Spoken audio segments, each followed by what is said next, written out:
नमस्कार दोस्तों, मैं अतुल हूँ। आज शनिवार है और हर शनिवार की तरह इस बार भी आपको कहानी सुनाने का वादा है और अपना वादा पूरा करने के लिए एक बार फिर आपके सामने मौजूद हूँ, एक कहानी लेकर, नई कहानी लेकर।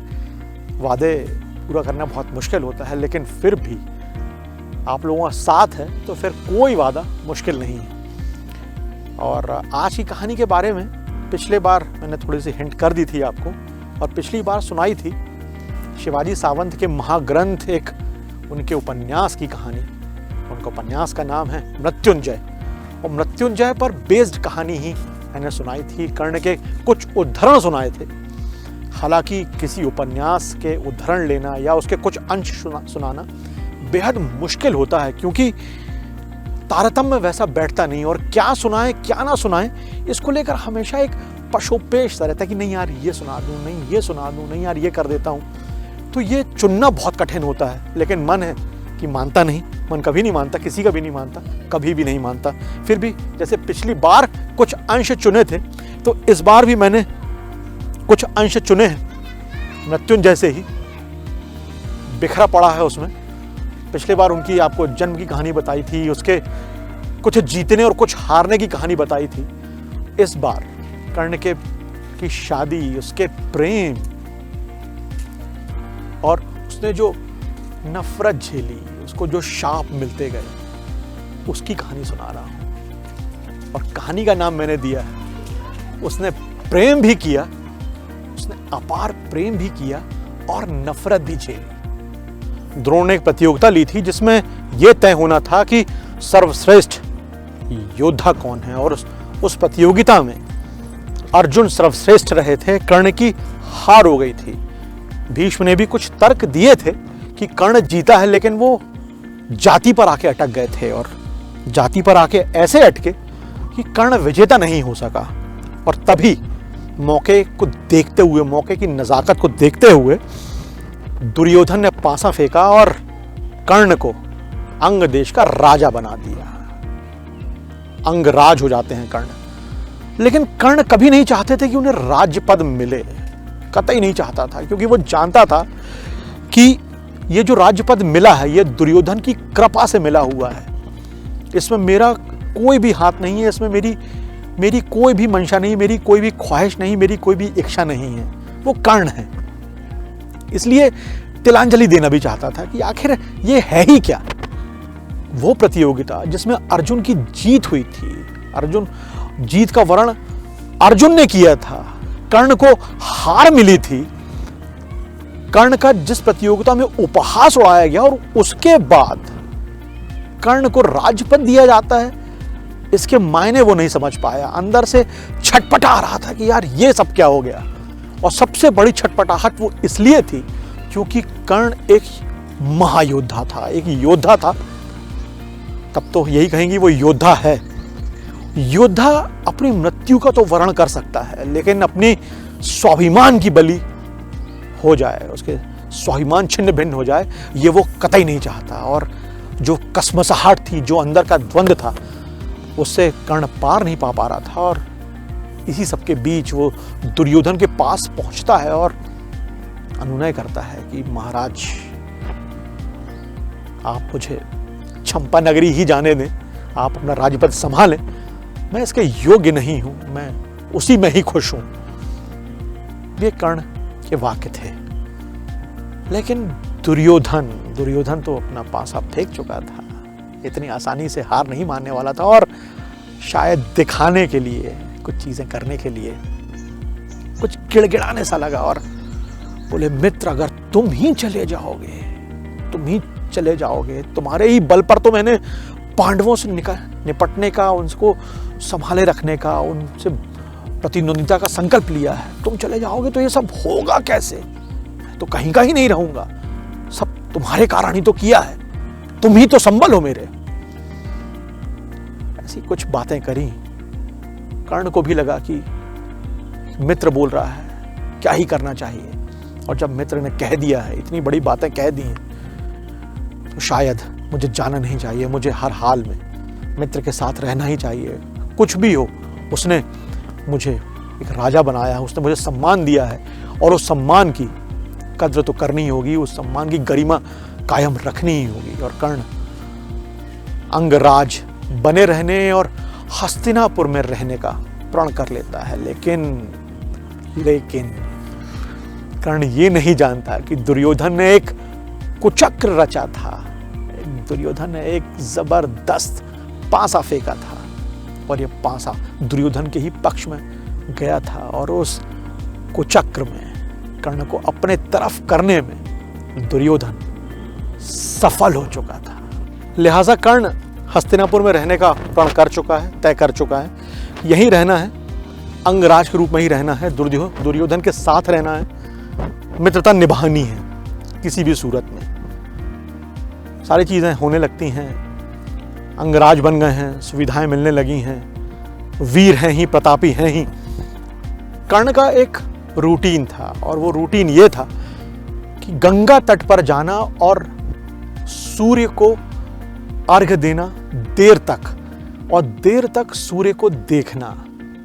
सूर्य पुत्र थे, एक अजीब सा लगाव था सूर्य से, सूर्य को गुरु मानता था और वो सूर्य की रश्मियों को मतलब पी जाना चाहता था कि मतलब जितनी देर सूर्य के सामने रह ले। वो कर्ण चाहता था कि बस सूर्य रहे और वो रहे, और दिन का ज्यादातर वक्त ऐसे ही गुजरता था। लेकिन एक वो पल भी आने वाला था जिसका कर्ण को हमेशा से इंतजार था। शायद अमूमन उसका सभी को इंतजार होता है, वो उस मधुर पल का कि जब किसी के जीवन में किसी लड़की का आगमन हो आपकी जिंदगी में। और ये पल कर्ण के लिए भी बहुत मायने रखने वाला था। और कुछ यूं था कि कर्ण चाहता नहीं था कि ऐसा कुछ हो, क्योंकि वो तो एक योद्धा था और योद्धा ऐसा सोचे, ये योद्धा तो सिर्फ और सिर्फ रणभूमि के बारे में सोचता है, प्रेम के बारे में तो नहीं सोचता है। लेकिन क्या करे, लोहे से तो बाण और फलक बनते हैं, मन नहीं बनता। मन तो इंसान का सुकोमल ही होता है और उस मन में ही तो भावनाएं होती हैं। और कर्ण दो तरुण मनों के मिलन का इंतजार कर रहा था और वो इंतजार जल्द ही पूरा भी होने वाला था। उसे नहीं पता था कि कब, क्या और कैसे होने वाला है, लेकिन वो इंतजार था। उसके जीवन में एक लड़की आने वाली थी और वो लड़की पत्नी ही हुई और उस लड़की का नाम था वृषाली। कैसे आती है वृषाली? बस आने ही वाली है। एक बार कर्ण से हस्तिनापुर में सत्यसेन नाम का युवक मिलता है। परेशान था, उसे कुछ काम चाहिए था, नौकरी चाहिए थी। तो कर्ण ने सत्यसेन से कहा कि यार मिलने आना, कुछ देखता हूं तुम्हारे बारे में, तुम्हारे लिए कोई काम की व्यवस्था करता हूं। पहले मुलाकात तो नहीं हुई थी, लेकिन उसे अंदेशा था कि, अंदेशा भी नहीं, कुछ ऐसा लग रहा था कि इसे कहीं देखा है, कहीं कुछ तारतम्य है। दुर्योधन से बात कर ली थी और सत्यसेन के लिए, और सत्यसेन की करीब करीब नौकरी पक्की हो जाती है। तीसरे दिन सत्यदेव मिलने आता है मुलाकात के, और कर्ण कहता है कि भाई हो गया है तुम्हारा, ठीक है, सारी चीजें तय हैं। कर्ण का सूर्य से जो लगाव है वो पूरे हस्तिनापुर को पता है, और यदि किसी से भी कोई पूछ ले कि कर्ण सुबह कहाँ मिलेगा, तो सभी का एक ही जवाब होता है, एक ही जवाब होता था कि गंगा तट पर सूर्य को अर्घ देते हुए सिर्फ दो ही मिलेंगे आपको, और वो है भीष्म और कर्ण। तो ऐसा ही एक दिन था, ऐसी ही एक सुबह थी, और कर्ण सूर्य को अर्घ दे रहे हैं और सूर्य का तेज पी रहे हैं जैसा कि वो करते थे। तभी अचानक कहीं नेपथ्य से एकदम सुबह की नीरवता है, कुछ नहीं है गंगा में दूर तक, और प्रातः काल की उजास, सूर्य और कर्ण। तभी कहीं से आवाज आती है कि बचाओ बचाओ। कर्ण सबसे पहले तंद्रा टूटती है, सूर्य की लगन में है तो वो तंद्रा टूटती है कि आवाज कहाँ से आई। आवाज कुछ स्त्रैण है, पुरुष की आवाज नहीं है, किसी महिला की आवाज है, लड़की की आवाज है, स्त्री की आवाज है, खनकदार आवाज है। तो कर्ण देखते हैं घाट पर कोई नहीं है। फिर नजर घुमाते हैं तो दूर कहीं एक घड़ा पानी में हिचकोले से खाता दिखाई दे रहा है, ऐसा ऐसा होता है ना उल्टा घड़ा, वैसा घड़ा दिखाई दे रहा है। और उसी घड़े के ही पास एक हाथ कभी नदी के अंदर जा रहा है, कभी ऊपर जा रहा है। बचाओ कहते हुए वो जरा इमेजिन कीजिए कि कोई जिसे तैरना नहीं आता और वो पानी में है, तो वो बार बार बचाओ, वो बार बार ऊपर नीचे होता है, तो वो हाथ, कंगन वाला हाथ ऊपर नीचे हो रहा था। वो लड़की का हाथ था, हाथ में कंगन था। कर्ण ने छलांग लगाई और समझ गए कि कोई लड़की है। जैसे ही पास पहुंचते हैं तो वो चीज पक्की हो जाती है, वो लड़की ही थी। कर्ण उसे संभालते हैं, अपने कंधे पर रखते हैं। लड़की बदहवास थी, वो लिपट जाती है कर्ण से, ऐसा होता ही है। और कर्ण उसे संभालते हुए तट पर लेकर आते हैं। जैसे ही तट पर लेकर आते हैं और उसे लिटाते हैं, कर्ण के आश्चर्य का ठिकाना नहीं होता। ये लड़की जानी पहचानी थी, और जानी पहचानी नहीं थी, बहुत ज्यादा जानी पहचानी थी। इससे कर्ण की प्रयाग में मुलाकात हो चुकी थी और यही लड़की वृषाली थी। कर्ण वो बेहोश थी। कर्ण मंत्रमुग्ध से देखते रहते हैं उसे कि ऐसा कैसे हो गया, जो वहां टकराई थी वो यहां कैसे टकरा गई। देखते रहते हैं, वो बेहोश है। कुछ पानी की बूंदें पोंछते हैं, कुछ भागते हैं कि उत्तरी कुछ ले आए और इसे पोंछ दें, और चमक रही है वो। तब कर्ण को ऐसा लग रहा है कि सूर्य की जो रश्मियां हैं और वो उसके गालों पर जो पानी की बूंदें हैं वो चांदी की तरह हो गई हैं, और इतनी खूबसूरत तो तब भी नहीं दिखी थी जितनी अब दिख रही है। कर्ण सम्मोहित हो गए थे और जैसे बिल्कुल उसे लगातार वृषाली को देखे जा रहे थे। यकीन नहीं हो रहा था कि यही वो प्रयाग वाली लड़की है। प्रयाग में कर्ण कभी गुजर रहे थे और वहां भी गंगा तट से आ रहे थे, और कर्ण बहुत जल्दी आ रहे थे, और वृषाली भी घड़े में पानी लेके आ रही है। और कर्ण ने भी नहीं देखा और उन्होंने भी नहीं देखा, और दोनों टकरा जाते हैं।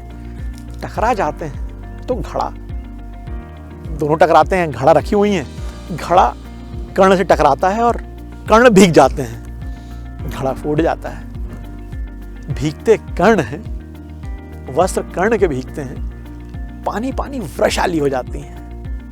लेकिन इस बार कर्ण भी भीगे हैं और वृषाली तो भीगी ही हुई हैं, और दोनों के इस भीगने में वो प्रेम पनप चुका है, वो चीज पनप चुकी है जिसका कर्ण कहीं अपने अंतस्थल में, कहीं अपने अंतर्मन में इंतजार कर रहे थे, उसे बुलाना चाह रहे थे। कर्ण वृषाली को तट पर लाकर लिटा चुके हैं, एक टक देखे जा रहे हैं, वो दमक रही है, चेहरे पर पानी की बूंदें हैं। कर्ण उत्तरी ले आए हैं अपना, तट से रखा हुआ था जो, और उससे ऐसे पोंछ रहे हैं पानी की पता ना चले कि किसी ने पोंछा है। थोड़ा सा हाथों में कंपन भी था, उन हाथों में जिन हाथों में कांपना तो दूर की बात, ऐसी सोच भी नहीं होती, लेकिन आज थोड़े से हाथ कांप रहे थे कि कहीं उसे झटका ना लग जाए। और ये इसलिए होता है क्योंकि प्रेम होता है, और प्रेम जब होता है तो वो व्यक्ति सोचता है कि सामने वाले को तकलीफ नहीं होनी चाहिए, उसे पता भी नहीं चलना चाहिए कि ये प्रेम वश हो रहा है। पानी पोंछते हैं और ये सब कुछ कर ही रहे हैं, कुछ सहलाया सा है, कपड़े चिपके हुए हैं, और कर्ण पूरी तरह से आगोश में है, प्रेम के आगोश में है। भी वृषाली की तंद्रा टूटती है और होश आता है, हो गया है तो होश आता है। और वृषाली कर की सामने एक हैंडसम सा आदमी है, बहुत गोल्डन बाल, गौर वर्णी, कवच कुंडल, मांग कुंडल, उनकी आभा गालों पर रहती थी, और एक ऐसा आदमी खड़ा है और वो पूछती है कि मैं कहाँ हूँ। सर कर्ण उसको आकर यही कहते हैं, कुछ घटना बताते हैं कि कुछ उल्हाना जैसा देते हुए कहते हैं, समझाने के लिए कि एक घड़ा तुम्हारा प्रयागराज में फूटा था और आज एक घड़ा माँ गंगा ने हमेशा के लिए ले लिया है। अब वो घड़ा किसके लिए लिया है, किसके लिए वो घड़ा उन्होंने छीन लिया है तुम्हारा गंगा ने, ये तो शायद वही बता पाएंगे। उत्तरी जैसे तैसे लपेट लिया था वृषाली ने और कुछ शर्माई इस बात से और सकुचाती हुई तेजी से सीढ़ियां चढ़ती हुई भाग गई। वो तो भाग जाती है, कर्ण ठिठके हुए से देख एक पदचाप सुनाई देती है। ऐसा लगता है कि कोई आ रहा है, लगता क्या है कोई आ ही रहा था। कर्ण जब तक कुछ समझ पाते इतने में ही वो जो आ रहे थे वो भीष्म थे। गंगा से दो ही लोगों का बहुत जबरदस्त लगाव रहा है, भीष्म और कर्ण। और जब भीष्म आते हैं, कर्ण गंगा के बाहर खड़े हुए हैं, तो भीष्म भी यही पूछते हैं कि आज इतनी तो पात्र से बाहर कैसे आ गए। उनके लिए चौंकने वाली बात थी। वो कर्ण जो कई घंटों गंगा में खड़े होकर सूर्य के तेज को पीता हो, वो आज गंगा के बाहर, ये चौंकने बात थी। लेकिन कर्ण कुछ कह नहीं पाए भीष्म से। क्या ही कहते इस बात को लेकर, क्या बताते कि आज किसकी वजह से उनकी पूजा खंडित हुई, आज किसने उन्हें उस पूजा से दूर कर दिया, सूर्य से दूर कर दिया। इसका जवाब नहीं कर्ण के पास। और वो ये सब किसे बताते, क्यों बताते? जो होना था वो हो चुका था।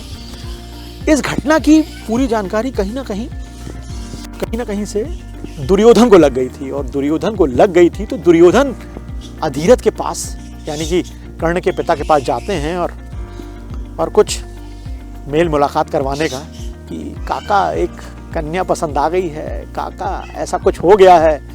कर्ण भी शर्माते हैं इन सब बातों से और अंततः पता लगता है कि वृषाली भी सूत कन्या है और बाकायदा विवाह प्रस्ताव जाता है और कर्ण की वृषाली से शादी हो जाती है।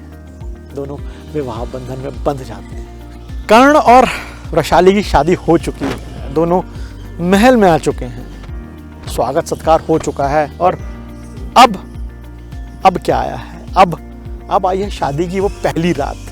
शादी की पहली रात यानी संकोच, सम्मोहन, समर्पण वाली रात।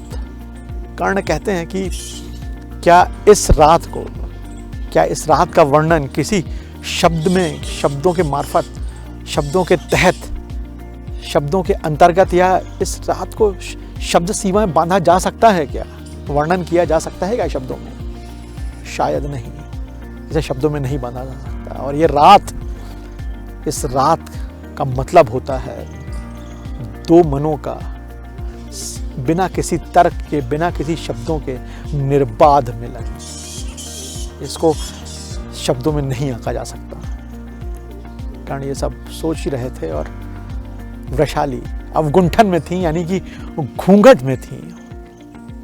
कर्ण ने फिर एक उल्हाना कसा, तंत्र कसा कि यहाँ ढेर सारे पुतले हैं मिट्टी के, पत्थर के, यही बने रहने आई हो क्या? और घूंघट के अंदर से वो मुस्कुरा उठी। कर्ण ने फिर एक उल्हाना कसा कि अब यदि गंगा में गिर जाओगी ना तो उठाने नहीं आऊंगा। मैं कोई धीवर नहीं हूं। धीवर यानी कि वही पानी वाला काम करने वाले। मैं कोई धीवर नहीं हूं जो लोगों को गंगा से निकालता। चलो, फिर से वृषाली हंसती हैं। अचानक कर्ण ने देखा कि वो एक खास साड़ी पहनी हुई है और वो साड़ी नीले अतलसी रंग की साड़ी है और कुछ उसमें सुनहरी जरी है। तो कर्ण ने पूछा, ये साड़ी बहुत खास सी लगती है। तो वृषाली ने कहा कि हाँ, राजमाता कुंती ने ये साड़ी भिजवाई और मैंने खास तौर पर आपके लिए ही पहनी है। तो कर्ण पूछते हैं, ऐसा क्यों? तो बस कहती है कि मुझे पता है कि आपको वो रश्मियों वाले, अगाध रश्मियों वाले, वो चमकीली रश्मियों वाले सुनहरे सूर्य देव को देखना पसंद है, उनके तेज को पीना पसंद है। मुझे लगा कि इसमें वो तेज ना सही, लेकिन वो स्वर्णिम आभा जरूर है जो आपके सूर्य देव में होती है। मुझे यही लगा कि आपके सामने पहली बार मुझे यही साड़ी पहननी चाहिए। कर्ण हतप्रभ रह गए और कहा भी कि इतने कम वक्त में भी तो कुछ है ही नहीं, आज तो प्रथम रात है और इतने कम वक्त में ही इतना कुछ जान लिया है, इतना कुछ जानती हो। बोले हाँ, अभी तो बहुत कुछ जानना है, लेकिन हाँ उसकी शुरुआत कर चुकी हूँ, क्योंकि आपकी ज़िंदगी में आ चुकी हूँ। ये बहुत बड़ी बात है मेरे लिए। और यही सब चीज़ें चलने लगीं, महल में दिन गुजरने लगे। बहुत अच्छे दिन थे, अच्छे ही होते हैं। और एक बार दुर्योधन की बहन है दुशला, तो दुशला ने बड़ी कमाल की बात पूछी वृषाली से कि वृषाली, अंगराज को तो कवच और कुंडल हैं, कवच है उनके शरीर में, बल्कि ऐसा कवच था, ये कवच नहीं जो हम लोग पहनते हैं इस तरह वाला नहीं, शारीरिक कवच था। मतलब बहुत ठोस स्किन थी, मतलब उसके अंदर आप कुछ चुभा नहीं सकते, कुछ जा नहीं सकता, नैसर्गिक बाय बर्थ, पेट से ही वो लेकर आए थे। तो ये जानना चाहा दुशला ने, तो वैशाली ने कि जब बहुत करीब के पलों में कभी कोई ऐसी तुम्हें तकलीफ नहीं होती उस कवच से, कुछ निकालना चाहा, महिलाएं ऐसी कुछ बात करती हैं। तो वैशाली ने भी उसका मतलब तो समझ गई वो क्या कहना चाहती हैं, और बड़े आदरपूर्वक सिर्फ एक ही चीज़ कही, मुंडी हिलाकर, नहीं ऐसा कुछ नहीं होता, मैं अपने पति के साथ, वो सर्वगुण संपन्न है और उनके साथ बेहद खुश हूँ, वो मुझे उनका मैं क्या ही बखान करूँ।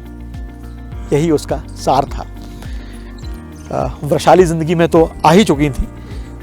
कर्ण दिग्विजयी भी हैं, भारत विजय पर भी निकलते हैं। तो तभी काशीपुर के राजा थे चित्रांगद, चित्रांगद ने भी एक स्वयंवर रखा था और उस स्वयंवर में कर्ण भी गए थे, और वहाँ उन्हें जो एक और दुल्हन मिली थी उसका नाम सुप्रिया था। तो वैशाली और सुप्रिया दो पत्नियां हुई थी, और कर्ण कभी कभी बोलते थे कि सुप्रिया थोड़ी सी तुमसे सुंदर है, लेकिन तुम्हारे मुकाबले में कुछ नहीं, तुम्हारी बुद्धि के मामले में, तुम्हारे वाक चातुर्य के मामले में, तुम्हारे पाक कला में निष्णात होने के मामले में, यदि खाना बनाने के मामले में तुम्हारा कोई सानी ही नहीं है। और वैशाली, तुम वैशाली हो, ऐसा कर्ण हमेशा कहा करते थे। कर्ण वैशाली के काफ़ी बच्चे भी हुए, एक सुदामन हुए थे, पहला बेटा सुदामन था। सुदामन की मृत्यु हो गई थी, विराट में एक छोटा सा युद्ध हुआ तो उसमें सुदामन की जान चली गई थी। उसके बाद फिर और भी बच्चे होते हैं, वृषकेतु होते हैं, वृषसेन होते हैं, और काफ़ी सारी चीज़ें। दोनों का जीवन सुखमय बीत रहा है, लेकिन जीवन में कर्ण के सुख रहा हो ऐसा नहीं है। वो एक अलग ही जीवन लेकर आया था और एक जीवन को एक अलग ही पायदान पर ले भी गया। कर्ण की शादियां, कर्ण के बच्चे, जीवन सुखमय, वो सारी जो स्मृतियां थीं जो कभी एक जाति का होने के चलते कर्ण झेलता था। कई बार वैशाली कहती भी थी कि इतना क्यों परेशान होते हो, तो बोले मैंने दंश सहा है सूत होने का। तो वो कहती थी फिर तो मैं भी सूत हूँ, तो आपको मुझसे ही परेशानी होगी। तो कर्ण कहता था नहीं, तुम ही तो हो जीवन में, तुम दुर्योधन और एक दो चीज़ें जिनके दम से मैं टिका हूँ। लेकिन न जाने क्यों ये सूत पुत्र, सूत होना मुझे खटकता है, मेरी आत्मा को कुरेदता है, छीलता है, और इससे मैं कभी बाहर नहीं आ पाता। एक नश्तर की तरह मुझे छीले रखता है। कभी वैशाली शांत रख पाती थी, लेकिन कर्ण ये भी कहते थे कि वैशाली अभी बहुत नहीं समझ पाई हो मुझे। फिर एक और चीज़ होती है, कर्ण के जब बच्चे होने वाले होते हैं, तो सुदामन आए हों, चाहे वृषसेन आए हों, वृषकेतु आए हों, कर्ण हमेशा एक चीज़ की टकटकी लगाए रहते थे कि मेरी तरह इन्हें कवच कुंडल मिलता है या नहीं। और हर बार जैसे ही वो बच्चे पैदा हुए तो कर्ण बहुत हतोत्साहित हुए कि इन्हें मेरी तरह कवच कुंडल नहीं, और वो समझ नहीं पाए कि आखिर ऐसा क्यों। कर्ण तो दैवी थे, लेकिन बच्चे दैवी नहीं थे। वो सूर्य जैसे पुत्र हुए थे, उनके बच्चे सूर्य जैसे पुत्र नहीं थे, वो कर्ण पुत्र थे। लिहाजा कवच और कुंडल लाने का जन्म से ना तो उन्हें अधिकार ही था और ना ही उनकी योग्यता। वो कर्ण पुत्र थे, सूर्य पुत्र तो कर्ण ही है। यहां तक तो सब ठीक लगता है हमें, सब कुछ बढ़िया ही है, लेकिन जो कुचक्र दुर्योधन ने चला था कर्ण को अपनी तरफ करने का, और बाद में वो पूरा जो महाभारत में विस्फारित होता है, पूरा फैल जाता है, उसके लिए कर्ण को बहुत कुछ हासिल करना था और उसके लिए वो शक्तियां भी अर्जित करनी थी जिससे पांडवों को पराजित किया जा सके। और पांडव नहीं, सारे पांडव नहीं, सिर्फ एक, और वो है अर्जुन। अर्जुन के तूणीर के तीरों का जवाब कर्ण को ढूंढना है, और इसी के लिए वो जाते हैं परशुराम के आश्रम कि यहां से मुझे वो अमोघ अस्त्र मिलेंगे जिसकी काट अर्जुन के पास भी नहीं होगी। वहां जाते हैं, अपना परिचय देते हैं, शिक्षा ग्रहण करने भी लगते हैं। सब कुछ ठीक भी चल रहा है, लेकिन जब ठीक चल रहा होता तब ये कहें कि सब कुछ ठीक चल रहा है, ऐसा नहीं होता। काल के गाल में कुछ और भी लिखा होता है, नियति कुछ और भी चाह रही होती है। और इसी दिन एक दिन दोपहर में गुरुदेव सो रहे हैं कर्ण के गोदी में सिर रखे हुए, तभी कोई जहरीला कीड़ा कर्ण के पैर पे चढ़ जाता है। वो काट रहा है कर्ण को, लेकिन कर्ण शांत है, धैर्य से। खूना खून हो गए हैं, लेकिन कर्ण शांत हैं कि गुरुदेव की नींद में खलल नहीं पड़ना चाहिए। लेकिन ये बात बहुत भारी पड़ जाती है जब परशुराम उठते हैं और वो देखते हैं कि कर्ण का पैर लहूलुहान है, लथपथ है, तो वो आश्चर्यचकित नहीं होते, वो क्रोधित होते हैं कि तुम कौन हो। वो पहले इस पर आते हैं कि अपना परिचय दो, ये एक ब्राह्मण नहीं हो सकता, क्योंकि वो ब्राह्मणों को शिक्षा देते हैं। परशुराम खुद ब्राह्मण है, तो नहीं, ये ब्राह्मण नहीं हो सकता। इतना तेज, इतना ओज ब्राह्मण में भी होता है, लेकिन कुछ चीजें तो सब में अलग अलग ही होती हैं। उन्होंने कहा नहीं, ऐसा नहीं हो सकता। और फिर कर्ण ने अपना परिचय दिया कि गुरुदेव, मैं सूत पुत्र कर्ण हूं। और यह सुनना था परशुराम का, कर्ण से यह सुनना था कि वो भड़क उठते हैं और उनके क्रोध का पारावार नहीं रहता, और बस वो शाप दे देते हैं कि ठीक है, तुमने मुझसे सब कुछ सीख लिया है, तुमने मुझसे बहुत जबरदस्त ज्ञानार्जन कर लिया है, सारी चीजें हासिल कर ली हो मैंने तुम्हें दी हैं, जो हो चुका है वो हो चुका है, उस पर मेरा कोई वश नहीं। लेकिन कर्ण, जिस दिन तुम्हें इसकी सबसे ज्यादा जरूरत होगी, तब ये चीजें तुम्हारे काम नहीं आएंगी। तो क्या ही काम की ऐसी शिक्षा। एक और घटना हो जाती है, एक कर्ण के हाथों एक ब्राह्मण की गाय की मौत हो जाती है, और वो गाय कीचड़ में फंसी हुई थी। कर्ण ने शब्द भेदी कोई बाण चलाया था, वो गाय कीचड़ में थी, और गाय को वो तीर लग जाता है। जब कर्ण आते हैं तो क्या ही करें, ब्रह्म हत्या हो गई है, एक गाय उनके हाथों मारी गई है, लेकिन क्या ही कर सकते हैं। ब्राह्मण भी आते हैं, और जब ब्राह्मण ने ये देखा, बस वही किया जो क्रोध में कोई भी करता है, और वो शाप था कि आज एक गाय कीचड़ में फंसी हुई और तुमने इस पर बाण चलाया है। एक दिन सबसे मुसीबत में जिस दिन फंसे रहोगे, उस दिन तुम्हारे रथ का पहिया भी कीचड़ में फंस जाएगा। वही हुआ, बाकी इतिहास है, तो बताने की मुझे बहुत जरूरत नहीं। तो क्या क्या नहीं झेला, सब कुछ झेलता रहा, करता रहा। लेकिन कर्ण जो 3 भूलें कर गए, और जो 3 भूलें कर गए उसके चलते वो चूक से गए, और वो 3 उनकी महाभूलें थी। वो बस यही थी कि पहली, वो मित्र को समझने में या मित्रता करने में भूल कर जाते हैं, चूक कर जाते हैं। दूसरा, वो द्रौपदी को लेकर महिलाओं को बहुत अपशब्द बोल जाते हैं, वो नारी का सम्मान नहीं कर पाते हैं। और बस नारी सम्मान जहाँ नहीं होता वहाँ कृष्ण नहीं होते, और इसलिए कृष्ण को पूजने के बावजूद, कृष्ण को मानने के बावजूद कभी कृष्ण का निकटस्थ नहीं पा सके कर्ण, दूर ही रहे। और तीसरी सबसे बड़ी बात वो ये कि एक शिक्षा हासिल करने के लिए अपने गुरु से झूठ बोला। ये तो